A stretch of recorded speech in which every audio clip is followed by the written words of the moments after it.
all you positive heads out there. Thanks for tuning your beautiful brainwaves into another episode of the Positive Head Podcast, where we are firmly convinced that creating success and happiness is rooted in understanding the ultimate nature of reality. And the fact that as human beings, we are all immensely powerful fractals of the one and only source consciousness, which creates and animates all things. Now, of course, understanding this powerful truth is one thing. Applying this incredibly empowering wisdom to everyday life, well, that's another. Which is exactly why we provide you with a fresh serving of soul food for thought 5 days a week. To help constantly remind you of what matters most. You are it. And I'm your host for the day, Erica Middlemiss. I am just another reflection and extension of you who will be here filling in for our beloved host, Brandon Beecham, leading the way to ensure your perspective is consistently expanded, your vibration is constantly elevated, and your heart is overflowing and full.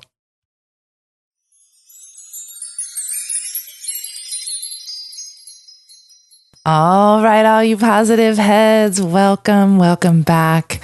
Happy Monday. Happy magical Monday. I hope you all are having a wonderful start to your week.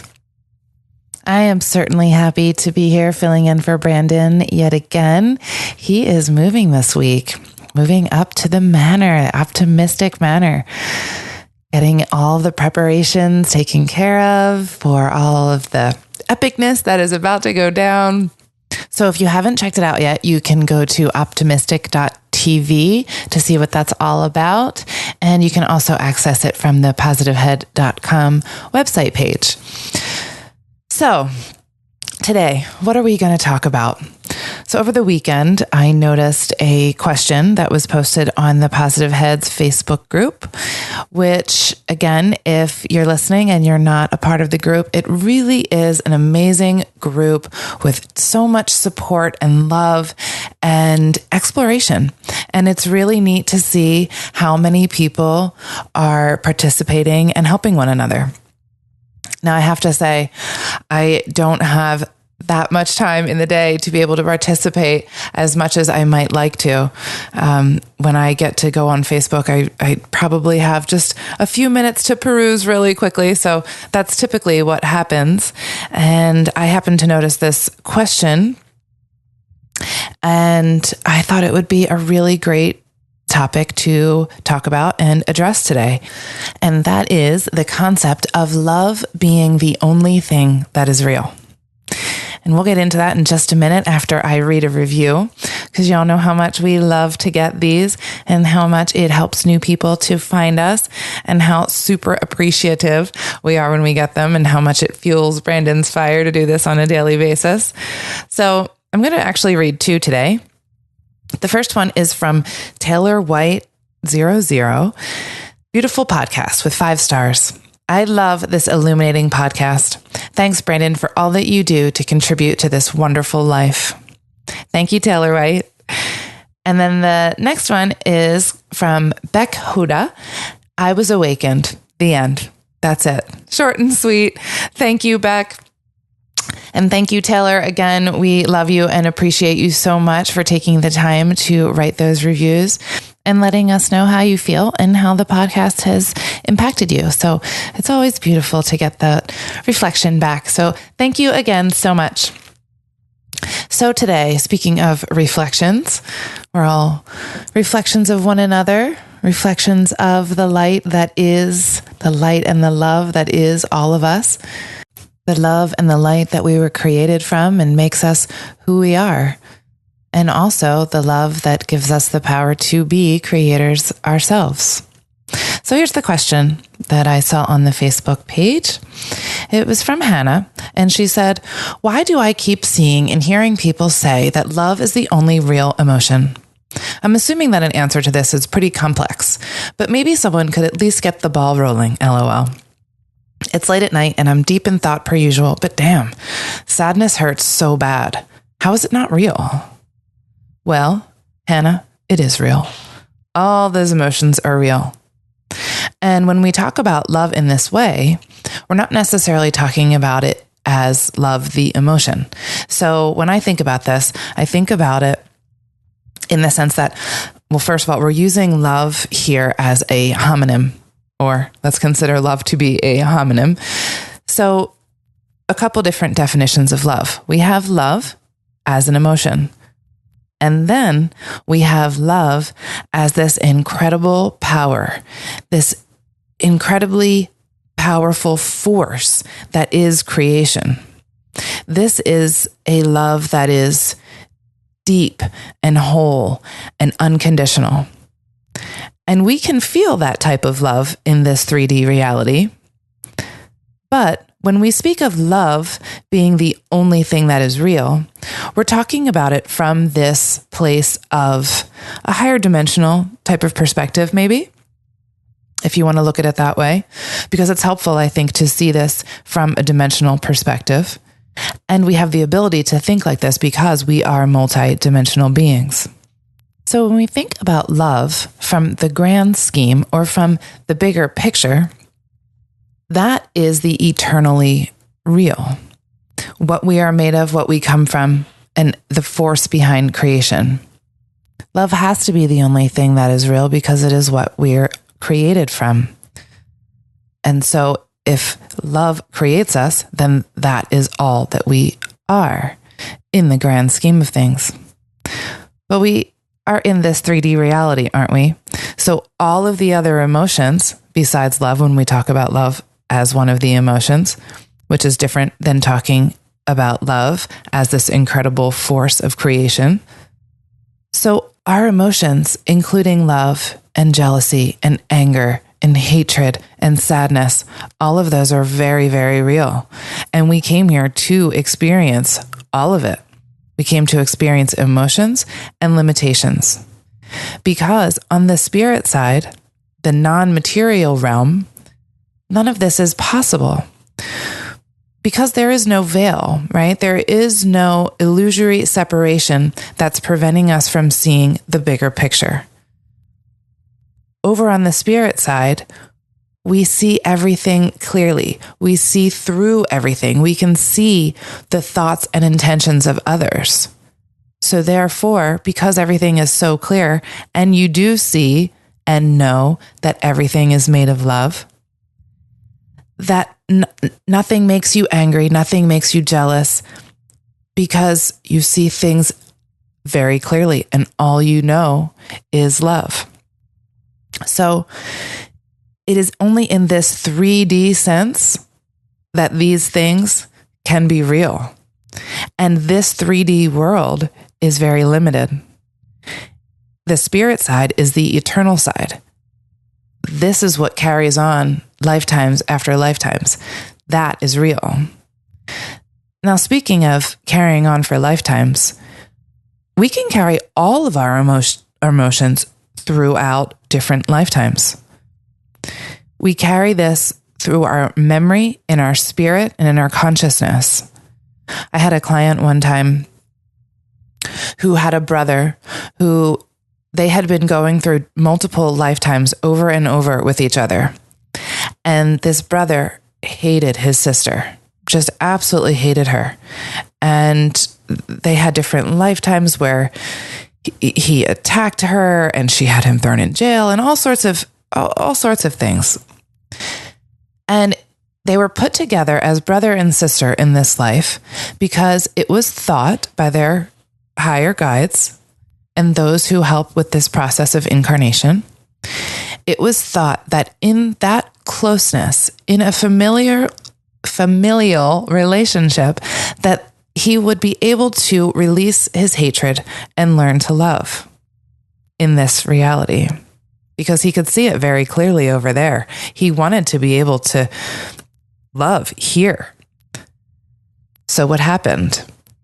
Unfortunately, he carried his hatred through to this lifetime, and he continues to carry it lifetime through lifetime because that's all he can remember. So emotions, all emotions are very, very, very real here, here and on the spirit side. They just feel different here. And on the spirit side, you see them clearly and you have a different understanding of the wholeness and the bigger perspective.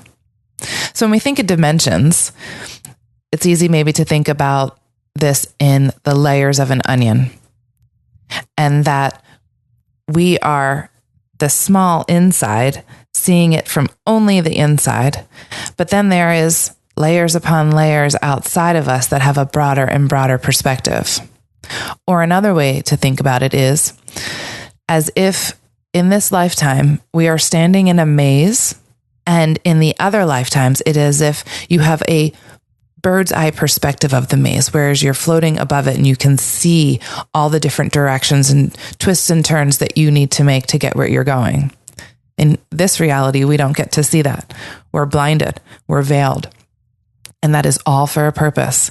It is for the purpose of learning. And so what are the lessons that we are learning?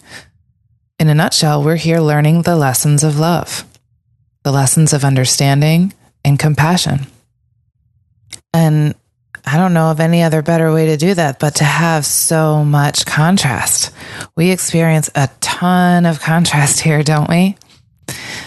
At the end of the day, we want to come to a place of remembrance that everything that exists is made from love. And that means everything.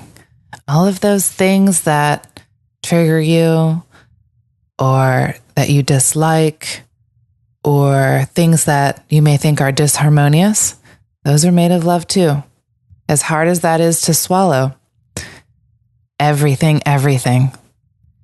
There's a Law of One quote that says, "The Creator contains all and therefore cannot abhor any." So that means that even the murderers, the rapists, and the demons too, all of it is created from love. The love that is the Creator, the love that is the creative force in this infinite universe. When the Creator burst out and separated itself into all of these tiny fragments, its goal was to experience everything there was to possibly experience. Now that's an infinite sea of possibilities when you have free will in the mix. So what that means is everything, no matter how ugly it may seem to us in this 3D reality, comes from love. And yes, it may be negatively polarized. It may be hurtful. It still comes from love. Another Law of One quote: "While it may seem that thoughts other than love and brotherhood are not created by the Creator, that is not possible. All thought that is generated by the Creator. All things that are generated by the Creator. All things, all places, all consciousness, all thought is generated by the thought of the Creator. The Creator has infinite parts, all having free will and generating thought in any way they choose. All these parts communicate or feedback information to the infinite creation, the Creator." And a quote from one of our favorite books, The Bird Tribes, A Return of the Bird Tribes by Ken Carey. "I appear in the sea, in wind, in soil, in starlight. In the sun I appear. I appear in mountains and desert rain. I am the star and I am the stone. I am bird and fish, sky and sea. One and whole eternally I come. Differentiating, multiplying, refracting like a ray of light through 10,000 water droplet prism pearls suspended in Earth's highest sphere. Shining I come to touch the surface of this matter world in a splashing, multicolored chorus of light men and light women, created to bring beauty, love, order, and grace to this sacred dance of atomic form." I think that is a beautiful representation of how the Creator would explain creation. So essentially, we begin in love and we eventually go back to love in our spiritual evolutionary process. And there's a whole lot that happens in between. And that's just where it gets confusing.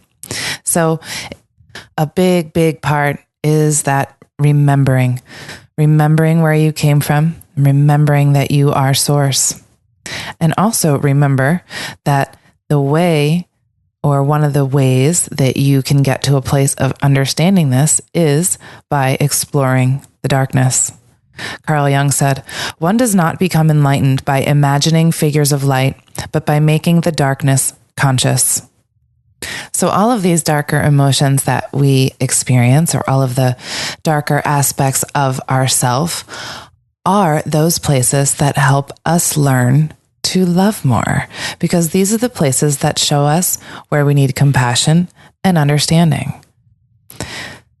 By examining these places within ourselves, taking the time to actually feel these feelings, understand where they're coming from, looking deeply within, and accepting these parts in ourselves. And that's the key, to be able to accept it. With that acceptance comes balance. And in that balance is that complete harmony that exists where you know and understand then that love really is all that there is. Another quote from the Law of One: "All of the infinite loci are one in the consciousness of love." So that brings up another concept that can also be hard to swallow, which is the concept of oneness and how we are all one in love. And I think that being able to understand one helps you understand the other. So we can understand unity, we can understand love. We understand love, then we can then understand unity. Now, I think that the Law of One is an amazing body of material, and it has so much good information. And so I'm going to read a little bit of some paraphrase Law of One, and it's still super, super dense, but I think that it's the best description that I've seen to describe what this incredible force of love, what this creative principle really is. So this is actually a direct quote. "The creation itself is a form of consciousness which is unified, the logos being the one giant heart of creation." So love is a focus. It is a type of energy of extremely high order, which causes intelligent energy to form from the potentials of intelligent infinity. This energy can take infinite forms and must be recognized as a force and an activity rather than an object. It is an extremely strong focus of energy emanating from unity, from infinity, from the oneness. It is the great activator and primal co-creator. Love comes from one strength, unity. This strength is infinite. Any qualities of finite nature are chosen by the nature of this primal movement. This vibration of pure love can be understood as pure motion. It is not yet condensed to form any type of density of illusion. Through this process of vibration, love creates the photon. The photon additionally vibrates and rotates and further condenses to form the particles which form the densities which we experience. It shall be understood that any portion, no matter how small, of any density or illusory pattern contains, as in a holographic picture, the one creator, which is infinity. Thus, all begins and ends in mystery. So that's a really good point. This all begins and ends in mystery, which means we are not going to figure all of this out, and it is not for our human minds to fully grasp. It's going to remain a mystery for us, probably for eons, until we can fully grasp, right? Total 100% understanding and remembrance that all you are is love.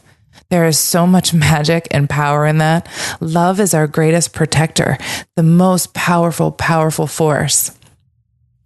These are concepts that Jesus taught, that Krishna taught, that Buddha taught, that Lao Tzu taught.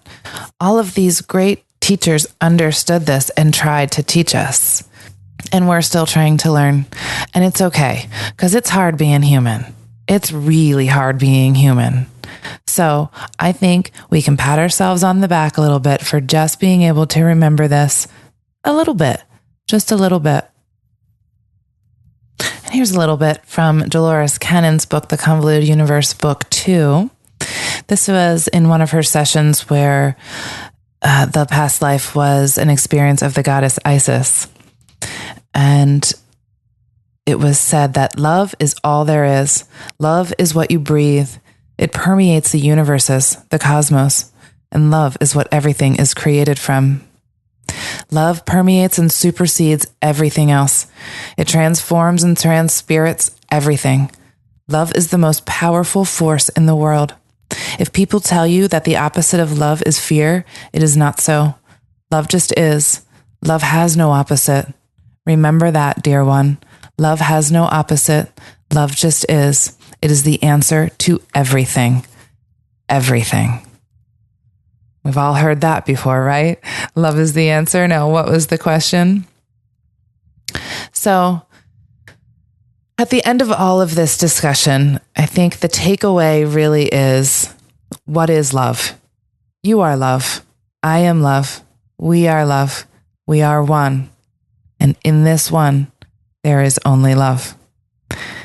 So everyone, I want you to remember the light and the love within me recognizes the light and love within you. And with that, I will leave you with a song for today. This is Elephant Revival, Sing to the Mountain. Love you all. Till next time.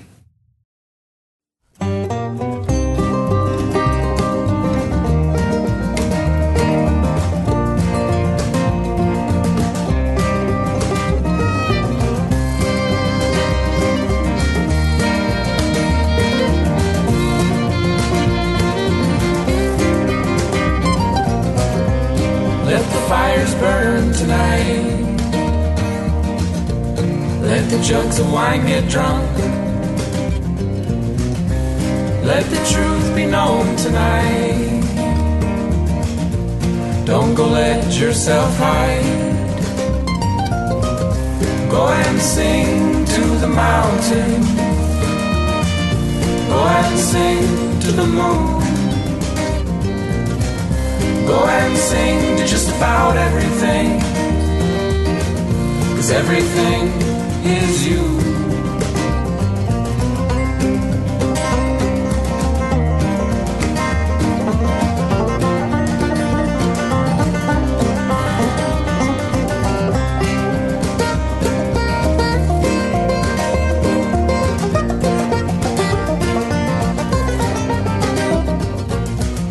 Listen to the rhythm of your heart play like a drum. Listen to the night call, singing songs from all around. Go and sing to the mountain. Go and sing to the moon. Go and sing to just about everything, 'cause everything is you. And let your voice go. Let it pierce through your soul. And let your voice go. Let it pierce through your soul.